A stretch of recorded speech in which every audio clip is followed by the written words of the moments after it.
నేను doctor Harika Surneni, director doctor Harika ENT care hospitals, Hyderabad. ఈ రోజు మనం టింపానోప్లాస్టీ అంటే కర్ణబేరులో ఎప్పుడైతే రంధ్రం పడుతుందో దాన్ని ఎలా సరిచేస్తాం అనే ఆపరేషన్ గురించి మాట్లాడుకుందాం. సో ఈ టింపానోప్లాస్టీ అసలు ఎప్పుడెప్పుడు చేస్తాం?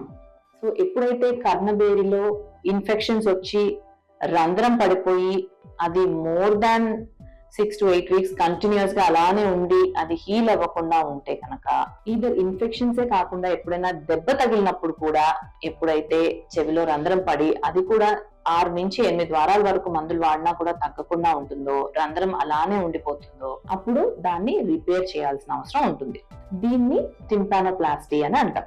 సో ఇది చాలా సింపుల్ ప్రొసీజర్. అంటే ఇది జనరల్ ఎనస్థీషియాలో కానీ లేకపోతే లోకల్ ఎనస్థీషియాలో, అంటే చెవి వరకే మత్తు ఇచ్చి కానీ లేకపోతే మొత్తం బాడీకి మత్తు ఇచ్చి కానీ చేయొచ్చు.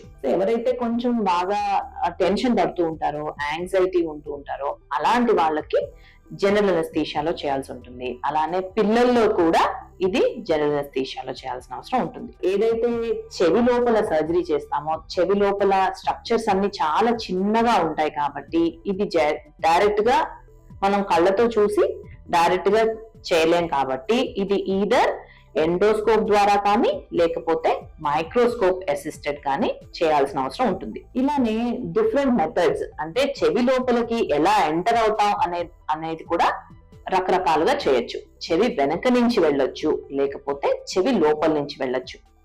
దీన్నే post aural or end aural అని అంటాం. ఇవి కూడా డిఫరెంట్ మెథడ్స్ ఆఫ్ సర్జరీ. కానీ చేసేది మాత్రం ఒకటే. లోపల ఎప్పుడైతే మనం లోపల రంధ్రం ఉంటుందో దాన్ని డిఫరెంట్ గ్రాఫ్ట్ మెటీరియల్స్ తోటి మనం క్లోజ్ చేస్తాం అన్నమాట. సో ఇది కూడా వేరియస్ గ్రాఫ్ట్ మెటీరియల్స్ యూజ్ చేయొచ్చు. కొంతమందిలో మనం ఓన్లీ మన చెవి వెనకాలే ఒక మజిల్ ఉంటుంది, టెంపోరాలిస్ అని. ఆ మజిల్ పైన టెంపోరాలిస్ ఫేషియా అని ఒక ఫేషియా ఉంటుంది.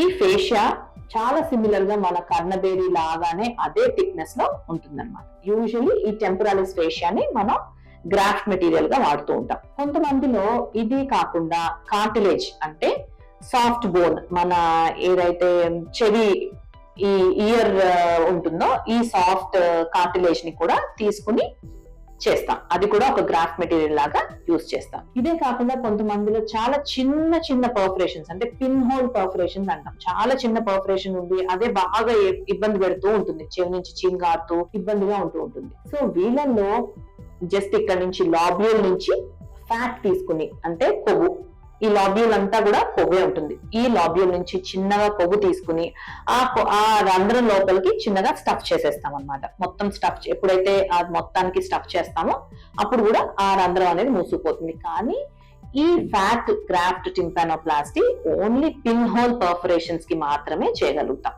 ఈవెన్ కొంచెం పెద్దగా ఎప్పుడైతే ఉంటాయో అప్పుడు ఈ ఫ్యాట్ గ్రాఫ్ట్ టింపానోప్లాస్టీ మనం చేయలేం.